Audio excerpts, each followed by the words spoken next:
আমায় ডেকো একা বিকেলে,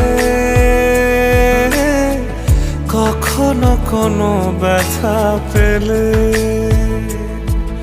আমায় রেখো প্রিয় প্রহরে, যখনই মন কেমন করে।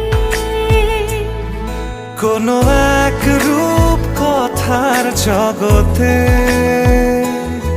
তুমি তো এসেছো আমারই হতে।